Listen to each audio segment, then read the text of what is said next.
Halo semuanya, eh, perkenalkan nama saya Teresa Nadia Diwana Sadolepoa, mahasiswa Universitas Katolik Widya Mandira Kupang, Prodi Pendidikan Musik.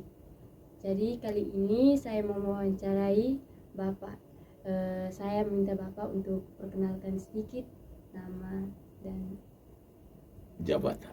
jabatan. Tanpa jabatan. Ya, baik, saya Cornelis Kun Kiik, ya, boleh disapa Cornel.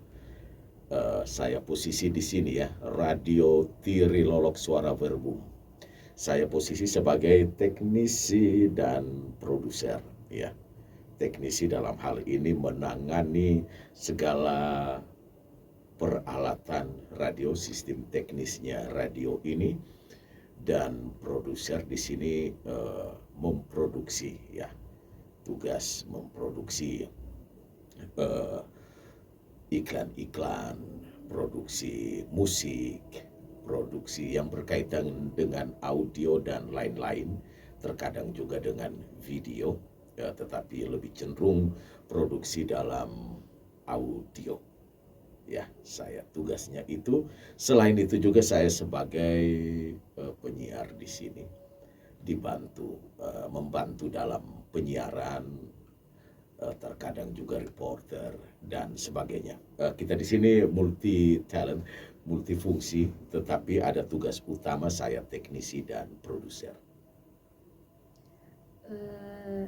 Bapak bisa menceritakan sedikit apa pengalaman musik Bapak?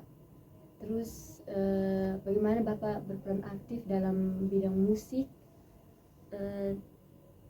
Dan bagaimana pertama kali Bapak terlibat dalam bermusik? Oh, berarti panjang ya. Baik, untuk peran dalam musik yang jelas, radio itu kita siaran kata, siaran musik, artinya radio musik informasi itu ada. Namanya radio tanpa musik, tanpa alunan musik, tanpa lagu, ya kering ya. Informasi kita selingi dengan lagu-lagu hiburan, musik-musik, ataupun seperti produksi-produksi iklan. Itu kita butuh sound ya, sound pendukung, itu bisa musik, bisa efek, efek sound, efek dan sebagainya. Itu jadi itu juga berkaitan dengan musik. Kemudian ya untuk pengalaman, ya pengalaman di dunia musik, yang jelas musik ini pasti kita dari SD, taman kanak-kanak ya, sejak kita mulai mengenal dunia ini saya kira orang tua kita sudah ajar soal musik, bernyanyi dan sebagainya. Kemudian eh, kita mengikuti pendidikan formal misalnya di SD itu kan sudah ada kesenian dulu ya, namanya kesenian zaman saya namanya orkes, ya maksudnya orkes musik ini orkestra. Kemudian ada seni musik namanya seni musik, kesenian ya, termasuk kesenian itu di dalamnya cenderung pada seni musik tadi. Jadi sebenarnya musik ini sudah dari dulu ya kita belajar soal itu, tetapi untuk mendalami dalam dunia musik saya tidak mendalami dalam sisi apa ya, mau bilang belajar khusus tentang notasi itu tidak ya. Saya bukan pemain musik, saya bukan penyanyi, tetapi punya pengalaman banyak soal musikal itu sendiri. Ya, karena kita di radio tadi saya bilang kita mesti memahami itu musik ya, memahami itu musik. Jadi sejauh ini di radio kita mengikuti berbagai eh, pelatihan-pelatihan ya, pelatihan-pelatihan untuk keradioan, termasuk saya sendiri itu mengikuti ada berbagai pelatihan musik tradisional, musik etnik ya, untuk kita kembangkan musik etnik di Nusantara ini. Itu kita bersama para etnomusikolog, termasuk ada etnomusikolog NTT almarhum Pater Pitwani, ada Pak Melki juga, Pak Melki dosen Unwira itu juga pernah sama-sama kita. Ada Pater dan Kiti, tetapi itu konsultan kita. Pater dan Kiti almarhum itu juga berkecimpung dalam dunia itu ya, dunia musik. Itu master kita. Ada Bapak Peter Ikitukan ya, itu kita banyak ya, kita selain belajar tingkat nasional di studio recording ini studio produksi ya, studio recording ini banyak sekali musisi-musisi hebat hadir di sini ya. Om Ivan Nestorman itu juga pernah ke sini, Om Jody Tedens, ya termasuk Bapak Agus Beda Ama, halo senior Breok, ya banyak sekali ya mereka hadir di sini, termasuk ya kita produksi musik itu kor Bapak Ilyas Joka, Bapak Sirilus Wali, ya mereka orang-orang hebat yang mana di situ saya belajar juga. Saya belajar dengan kehadiran mereka itu, saya belajar ya. Termasuk ada beberapa musikal malah mereka sodorkan not balok, saya juga kadang-kadang kaget ya kalau saat sodor not balok.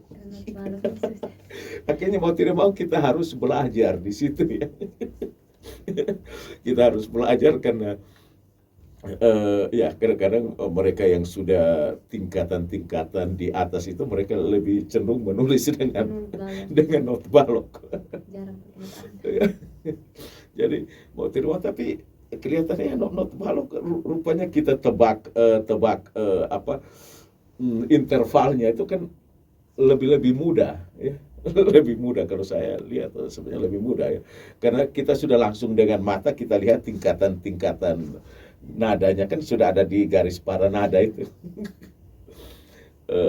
Ya seperti itu. Kemudian ya di pelatihan non formal itu kita ketemu orang-orang hebat Indonesia, orang-orang hebat dunia.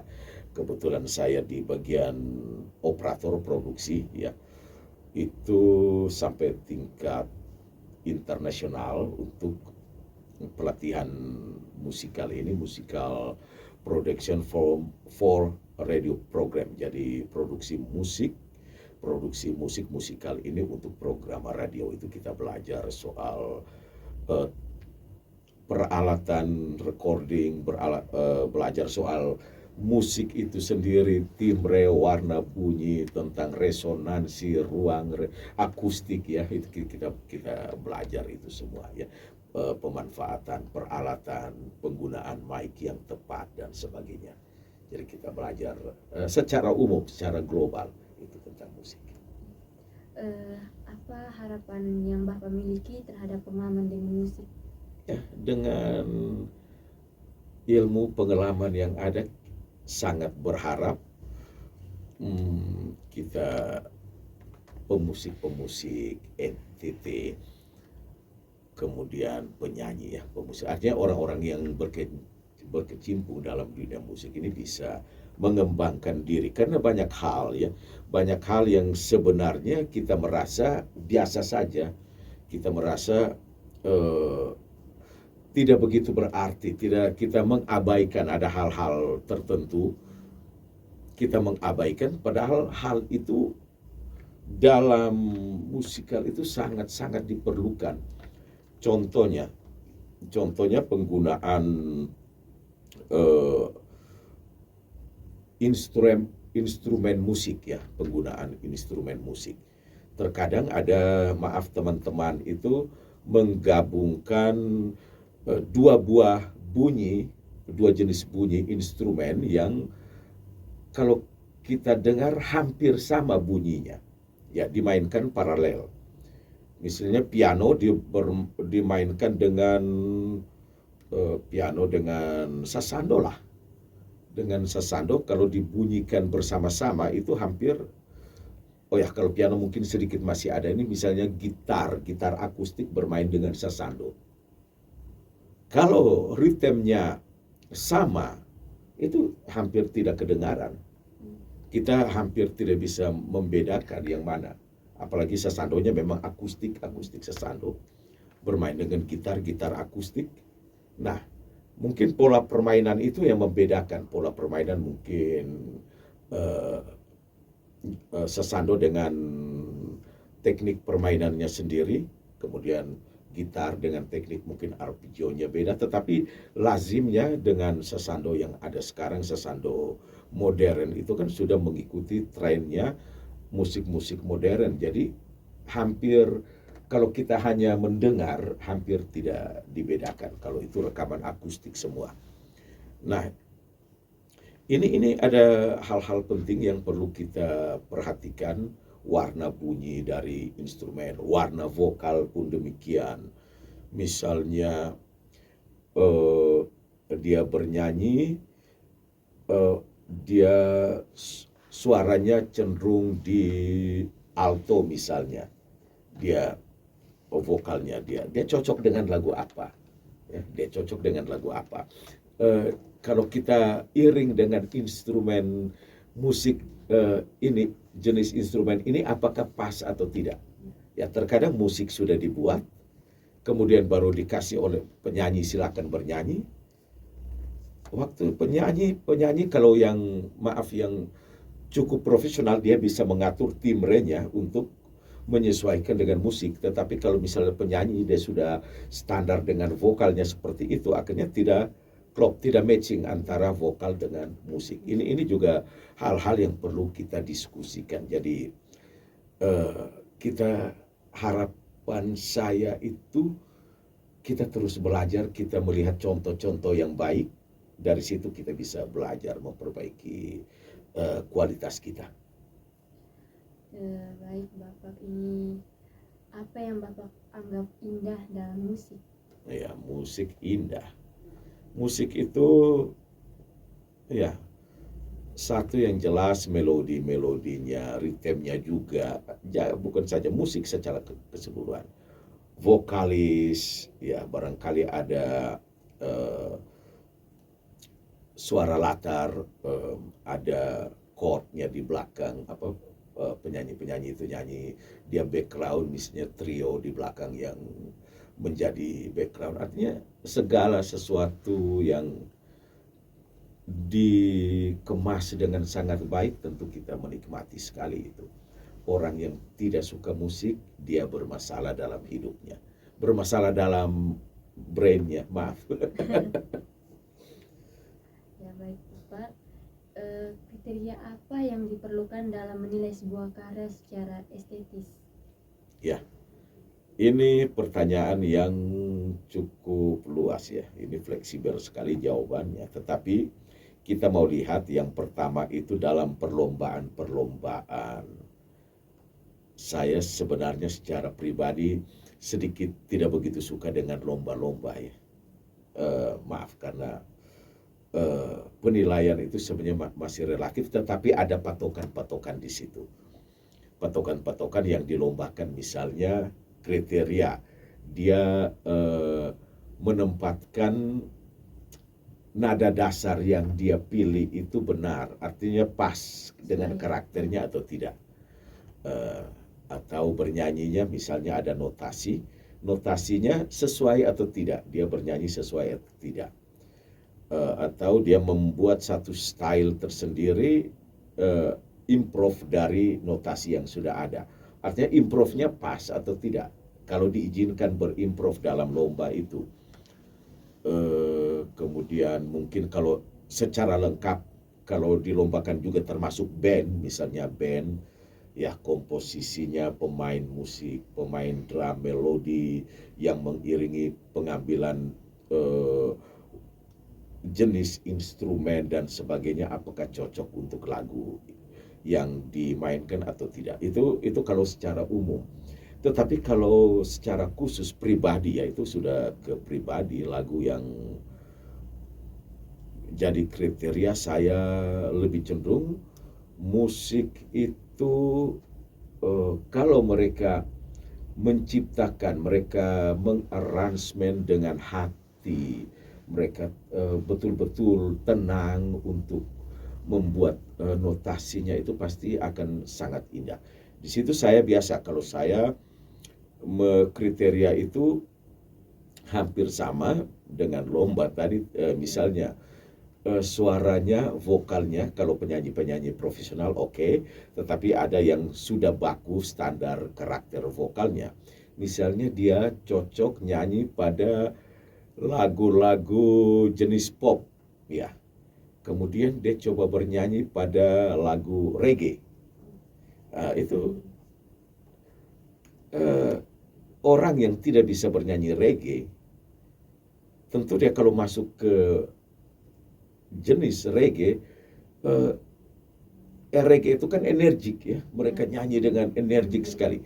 Nah kalau kualitas suaranya, bukan kualitas, maaf, karakternya itu pop, artinya nyanyi yang biasa-biasa, masuk ke reggae, dia boleh gayanya reggae tetapi karakternya tidak dapat, tidak energik.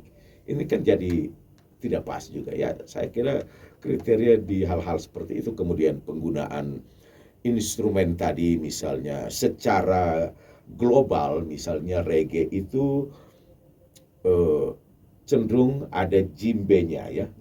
Dia musiknya sentak ya, hentak-hentak, itu musiknya dia apa ya, permainan musiknya energik sekali dengan djembe, bunyi-bunyi djembe.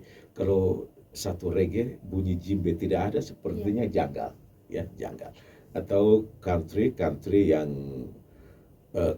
yang sudah masuk ke apa, bluegrass ya, bluegrass itu kan ada benjonya. Jadi country tanpa benjo itu kedengaran tidak pas juga. Atau jazz tanpa saksofon misalnya, itu kan jadi aneh ya. Ya, atau blues ya, seperti itu. Jadi atau blues, dia bernyanyi katanya blues tapi gaya nyanyinya bukan blues. Nah, ini juga menurut saya kriteria. Jadi nikmatnya kita, ada kategori-kategori musik, tapi nikmatnya kita mendengarkan itu dari ada hal-hal seperti itu juga. Mungkin ada sesuatu yang Bapak tidak sukai dalam bermusik. Yang tidak suka, yang pertama plagiat ya. Untuk teman-teman ya, plagiat ini terkadang tidak dengan sengaja. Kalau tidak dengan sengaja tidak dikategorikan plagiat, tetapi saya kira dengan hadirnya media sosial yang sangat terbuka, era informasi ini, kita bisa tahu lagu-lagu mana yang memang kita plagiat atau tidak. Ya, jadi plagiat biasanya ada aturan 8 bar ya. Kalau tidak salah ya, 8 bar itu jangan sama. Boleh 8 bar, boleh sama 8 bar dengan lagu-lagu lain. Bisa disengaja, bisa juga tidak disengaja. Tetapi jangan lebih dari itu. Lebih dari itu sudah kelihatan sekali, oh disengaja ini. Ya, rata-rata seperti kalau sudah lebih dari itu. Jangan sampai ada kita melakukan plagiat. Toh kalau kita mau mengambil bagian lagu dari orang lain, kita izin ya, kita izin. Menggunakan saja sebaiknya izin ya. Bukan sebaiknya. Harus. Ya, izinlah kita menggunakan karya orang, izin. Karena ya itu sebuah karya perlu dihargai. Itu yang pertama. Yang kedua, yang saya tidak suka, penggunaan efek yang salah. Misalnya dalam rekaman-rekaman itu penggunaan efek yang tidak tepat. Contohnya dia bernyanyi akan mengambil gambar ya, mengambil gambar videonya. Video dia syuting di satu alam yang terbuka. Misalnya di perbukitan, dia nyanyi tentang keindahan alam, kemudian dia syuting di tempat yang terbuka. Saat recording, pemilihan efek, misalnya efeknya katedral, efeknya suasana seperti dalam ruang katedral, ruang gereja. Terus waktu masuk dengan gambar, kok aneh, suaranya aneh, bukan suasananya bukit, tapi suasananya di ambiennya beda sekali ya. Ambience itu sudah jauh berbeda. Ini juga perlu diperhatikan teman-teman ya. Ini kita sering diskusi dengan teman-teman soal hal-hal seperti ini, atau membuat eh, efek pitch ya, auto pitch itu yang suaranya seperti suara robot, kemudian kita bawakan ke satu lagu yang tidak pas. Jadi kesannya lagu itu seperti bermain-main sajalah. Tidak begitu nikmat, saya secara estetika rasanya tidak pas ya. Atau misalnya lagu keroncong dibuat ada efek-efek robot, itu kan jadi lucu ya. Ini ekstrimnya begitu. Belum terjadi, saya belum dengar, belum dapat, tetapi ekstrimnya, contoh yang paling ekstrim seperti itu. Jadi kita menggunakan efek, menggunakan sound, apa semua itu ada pertimbangan. Kita tidak asal ya, tidak asal oh ini sudah kita yang penting happy, tidak ya. Kalau di pesta-pesta orang mau goyang sampai jungkir balik silakan ya, tetapi untuk suatu musik yang untuk dinikmati, apalagi orang sendiri-sendiri dia menikmati musik, itu ada pilihan ya. Tiap orang punya rasa untuk itu. Dapatkah Bapak menjelaskan apa yang musik lakukan terhadap tingkat emosional Bapak, terhadap perasaan Bapak? Ya, masih berkaitan dengan hal tadi ya. Ya. Emosional. Kalau musik itu indah tentu akan terbawa ya. Mereka arranger dengan arrangement itu dengan begitu, si arranger ini mengarrangement dengan begitu bagus, kemudian dituangkan ke notasi dan dimainkan oleh pemusik-pemusik, dinyanyikan oleh vokalis dan sebagainya. Kalau itu dikerjakan dengan sangat baik, tentu kita yang mendengarkan pun akan merasa nyaman, merasa senang, merasa terhibur. Jadi secara emosional itu memang musik pasti. Apalagi kalau kita masuk ke lagu-lagu klasik. Saya pencinta klasik juga ya. Lagu-lagu klasik itu zaman-zaman dulu ya. Awal-awal klasik zaman barok ya. Itu kan lebih banyak hanya instrumen, tapi bagaimana instrumen musik orkestra itu dimainkan dan bisa bercerita. Kita mendengarkan itu seperti kita terbawa dalam cerita. Cerita sedih, cerita senang, cerita yang wah luar biasa. Itu semua ada di musik yang begitu mempermainkan perasaan kita. Itu luar biasa. Jadi saya begitu ya, musik pasti secara emosional kita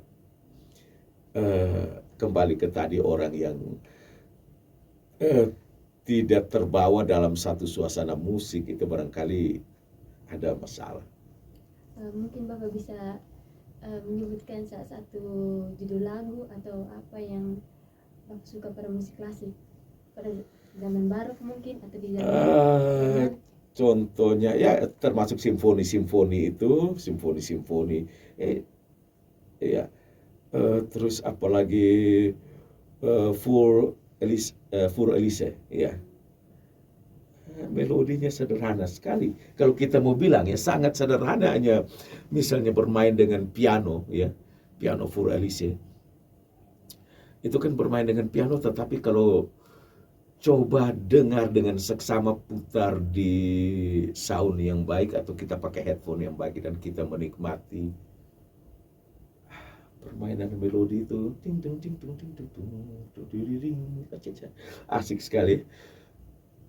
Ya, sangat ya. Jadi ada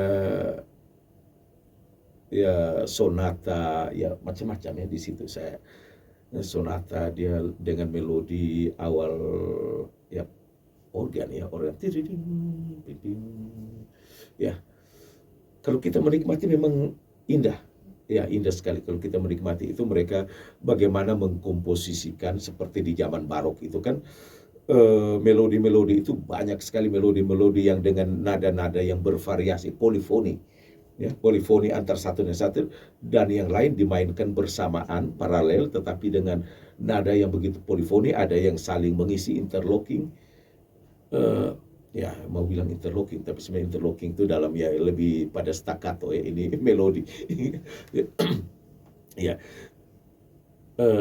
jadi ada hal-hal seperti itu kan sangat-sangat sangat indah. Kemudian masuk ke zaman klasik sendiri yang mulai dengan tema-temanya sendiri. Tadi itu kan kita di zaman barok itu kan lebih variasi-variasi. Pada zaman klasik itu sendiri kan sudah mulai ada tema, misalnya dia masuk ke tema sedih, tema gembira dan sebagainya. Itu memang masih ada lagi, masih ada juga sisipan-sisipan.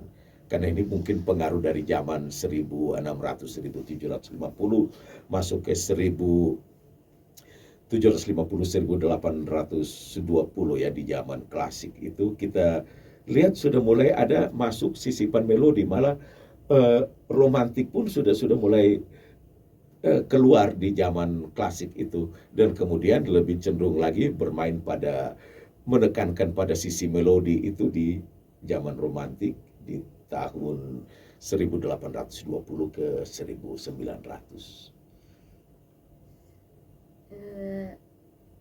Mungkin Bapak ada melihat perbedaan yang dalam pengalaman estetis Bapak terhadap musik klasik yang kontemporer dengan musik klasik saya.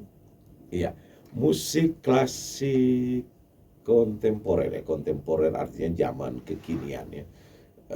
Modern saya biasa sebut semi klasik kalau sudah klasik kontemporer, karena bisa saja klasik itu dia gabung dengan pop, bisa saja klasik gabung dengan jazz, gabung dengan rock ya, bisa rock klasik ada. Ya, kalau kita mau melihat ke arah itu, saya memang musik klasik yang utuh, memang klasik utuh itu nikmat. Yang sekarang pun yang menurut saya tergantung dari siapa komposernya. Sejauh ini untuk klasik kontemporer masih pada komposer-komposer yang luar biasa. Saya belum menemukan, belum mendapati, belum melihat, belum mendengar karya dari komposer yang tingkatannya belum sejauh itu ya. Karena klasik kalau mau digabungkan dengan kontemporer itu saya kira cukup rumit ya. Pemilihan siapa penyanyinya, vokalisnya siapa. Karena minimal warna klasiknya seperti warna ya model-model seriosa untuk opera, warna-warna operanya keluar. Kemudian jenis-jenis pemilihan musik, mungkin ada cello, ada biola dan sebagainya, tetapi bagaimana digabungkan dengan elektron dipilih lagi, elektron mungkin dia pilih walaupun elektron tapi mungkin pipe organnya masuk ya. Nah, ini kan penyatuan dua jenis musik ini tidak mudah. Ini butuh yang profesional dalam bidang itu ya, arranger yang profesional. Saya kira seperti Bapak Peter Ike mereka. Itu. Ya.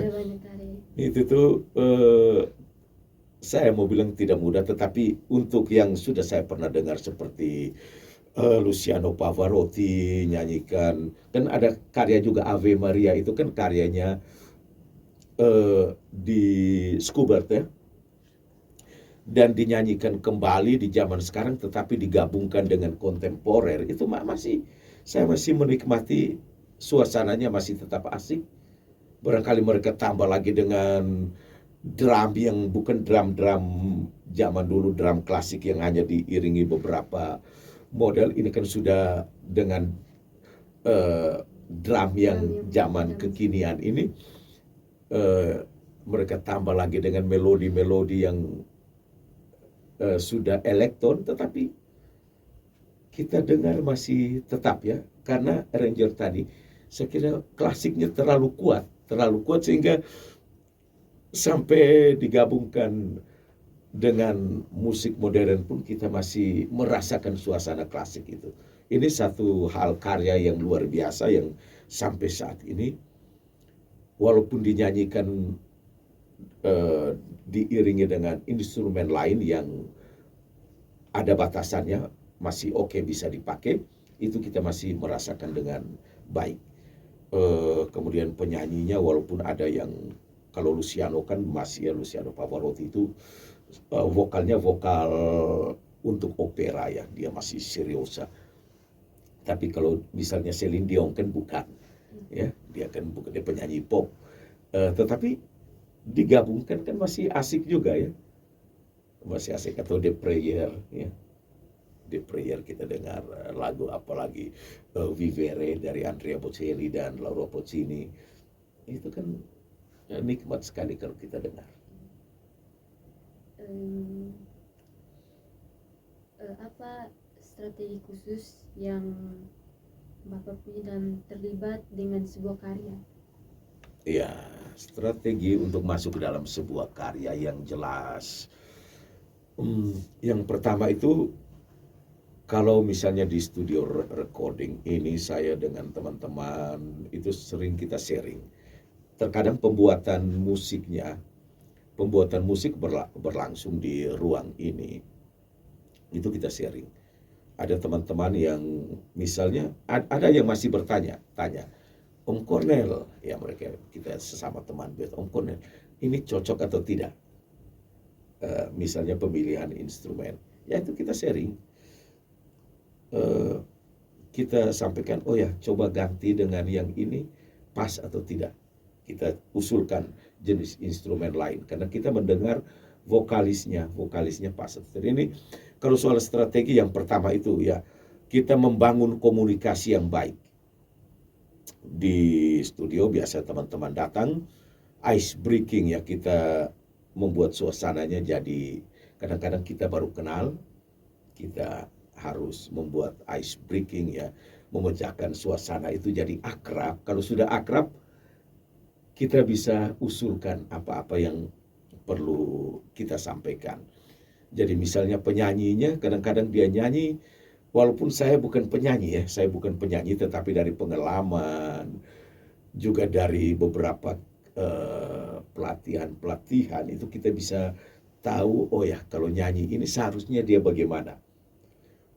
Nah itu kita bisa sarankan penyanyinya, tapi kadang-kadang orang tidak terima kan. Orang tidak terima, jadi bagaimana cara masuk, apalagi anak-anak. Anak-anak itu paling sulit ya, kalau kita merekam anak-anak. Itu harus ada strategi khusus, tidak bisa kita langsung, oh salah itu, nyanyi begini. Jadi kita harus masuk, wah kakak hebat, nyanyi hebat. Tapi coba kakak nyanyi, coba buka mulut lagi. Ya, kita itu termasuk strategi ya. Tidak mudah, apalagi dengan anak-anak tadi yang tidak mudah. Itu strategi dalam hal teknis. Kemudian kita punya apalagi ini kelompok-kelompok untuk kita bisa diskusi. Terkadang kita membuat rekaman antar daerah, ya, Jadi misalnya musiknya, pemain pianonya di Surabaya, penyanyinya Kupang, ada dari Ende Sabu, itu kita pernah buat dengan adik Louis Thomas Ire. Ini mereka orang-orang musikal yang hebat ya, Louis Thomas Ire. Kita dengan mereka ya, kita membuat rekaman itu multi ya, jadi ada dari beberapa tempat, kemudian kita coba mixing untuk mendapatkan hasil. Ini kan juga sudah dilakukan oleh satu lembaga yang namanya Playing for Change, yaitu lembaga dunia yang mereka hadir membuat rekaman antar negara ya. Itu mereka juga mengangkat musik-musik tradisional dari tiap daerah ya. Ada musik-musik tradisional yang begitu banyak mereka hadirkan, termasuk penyanyi vokalis juga dari antar negara, antar benua, dan mereka membuat satu hasil rekaman yang mereka sebut sebagai Playing for Change, bermain untuk mengubah. Jadi ini tujuannya untuk donasi kepada dunia dalam hal sosial. Itu juga saya ya, dengan teman-teman kita coba bagaimana kita bergabung dengan Playing for Change ini. Saya sudah coba kontak Playing for Change. Mereka setuju, oke, ada dari NTT mau bergabung, silakan. Mereka akan turun membuat recordingnya di Indonesia. Ya barangkali Unika, ya Unika mau, oke, kontak saja. Nanti coba lihat di YouTube itu Playing for Change, ya Playing.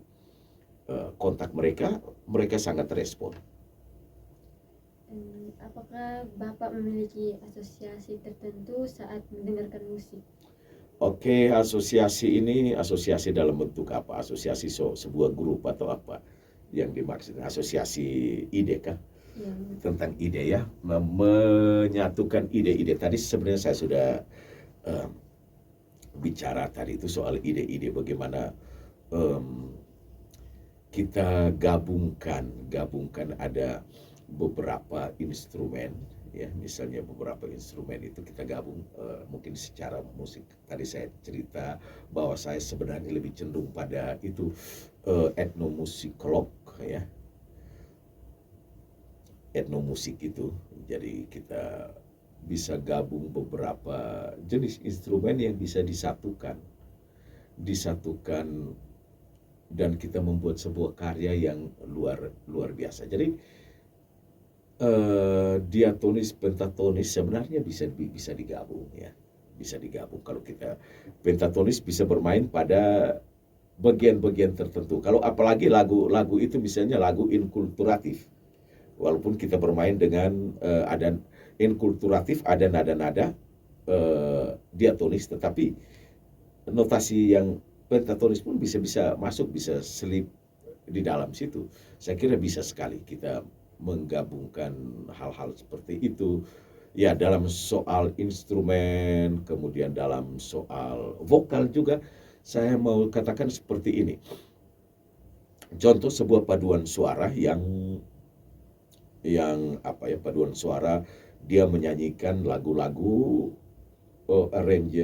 arrangementnya itu lagu-lagu yang ada nuansa tradisionalnya. Di sini kan ada dua persepsi. Persepsi yang pertama, apakah lagu-lagu itu dinyanyikan dengan teknik vokal yang Eropa sana, yang kita mungkin dalam tanda kutip kita belajar ini kan sebenarnya musik-musik dari Eropa sana ya, notasinya, atau teknik vokalnya itu kita gabungkan ya. Karena begini, dalam kita bernyanyi lagu-lagu yang tradisional itu, kalau kita vokalnya kita terlalu ke arah seperti seriosa, itu vokalnya harus bulat, akan terdengar janggal kalau kita menyanyikan lagu-lagu NTT yang rata-rata NTT Timor, Rote, Sabu. Kalau di Flores agak ya mereka banyak yang vokal bulat untuk lagu-lagu tradisional, tetapi di Timor, Rote, Sabu itu kan lebih banyak ceper ya, pepet ya, pepet. Nah, kalau pepet ini kita harus memaksakan ikut trennya Eropa yang harus vokalnya bulat, itu kan jadi lucu. Beta jadi beta. Ya, elele jadi elele.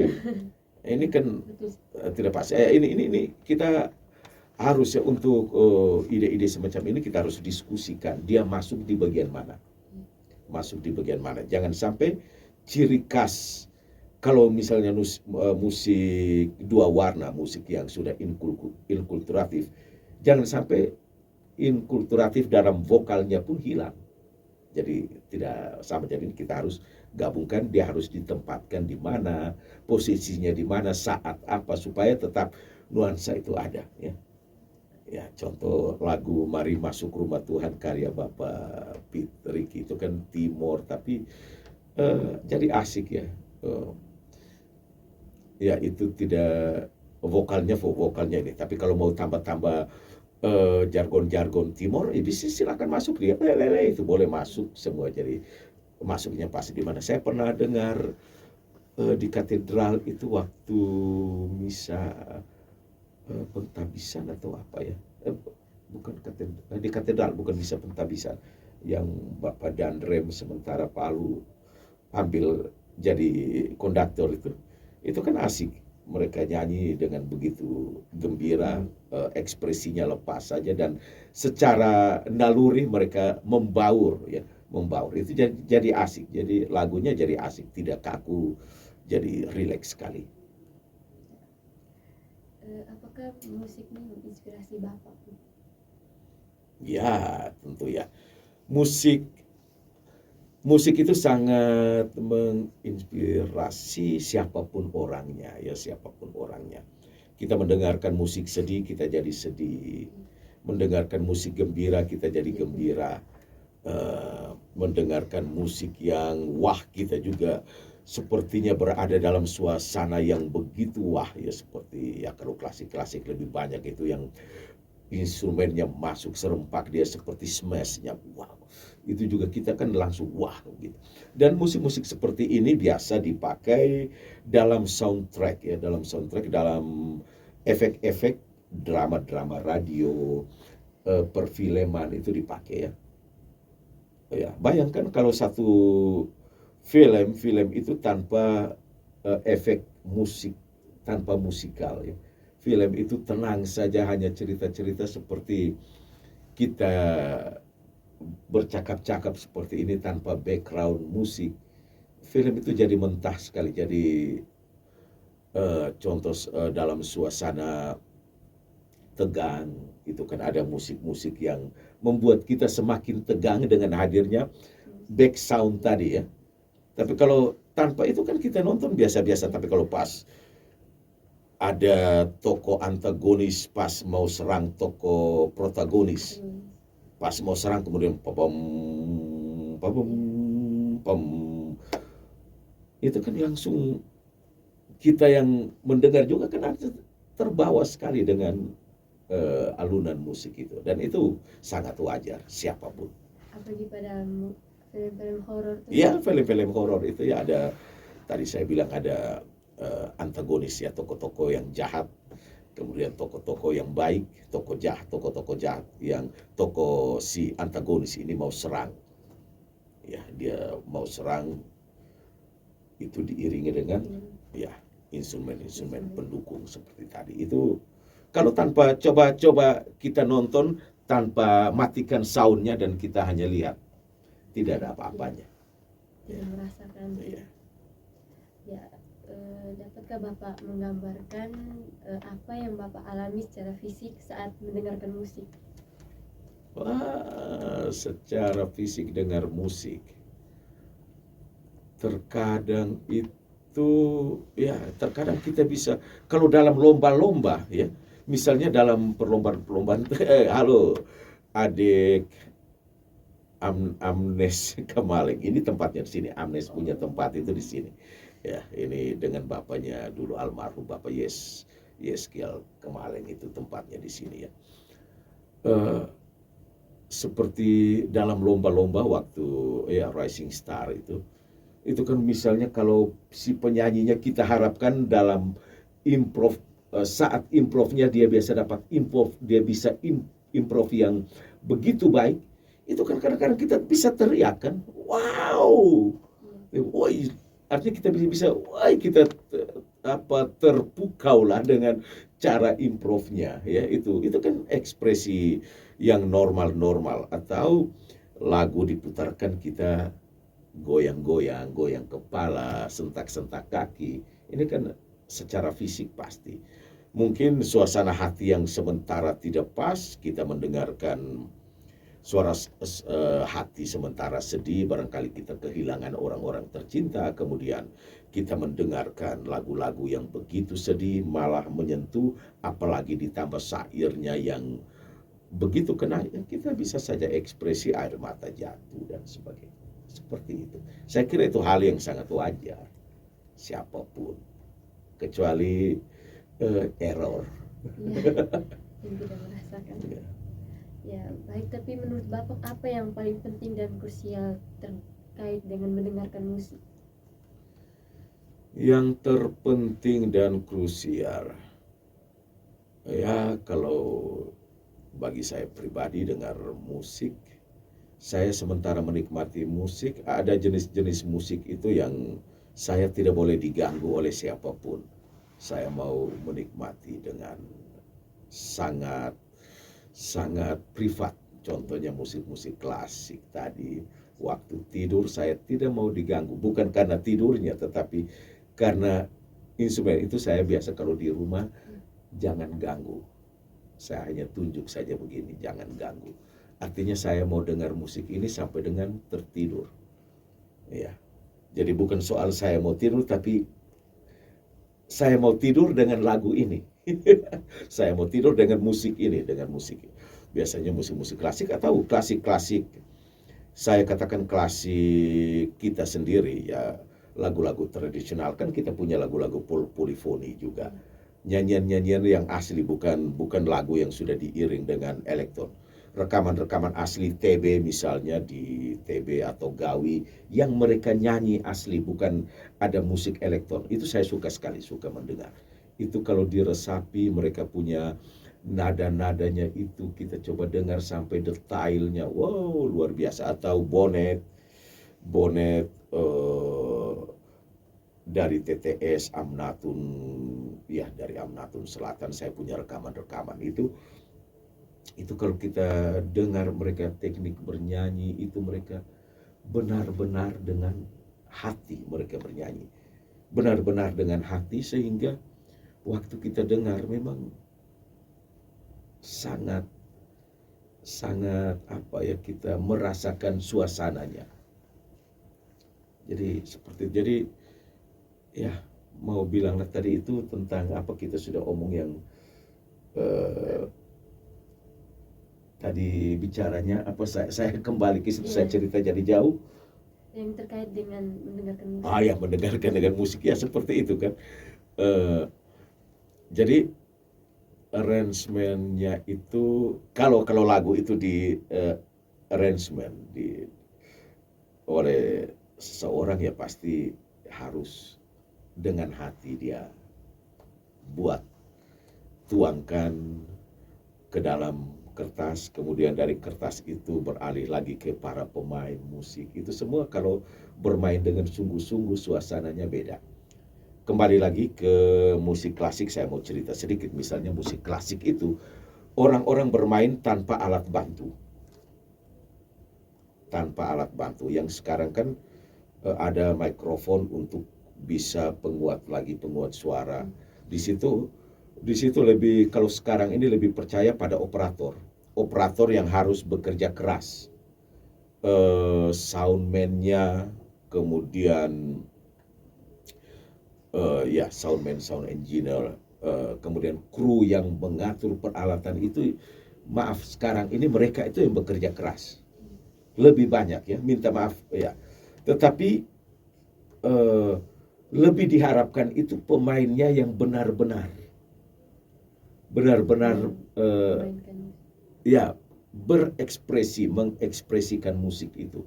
Kalau pemainnya benar-benar mengekspresikan musik itu, operator tidak akan kesulitan banyak. Ya, karena misalnya keras lembut dia bermain, ya. Iya, itu keras lembutnya itu kan dia merasakan suasana, dia bermain di sini, kemudian ada orang-orang lain. Dia harus menyatukan diri dengan pemain-pemain yang lain, bukan dia monopoli.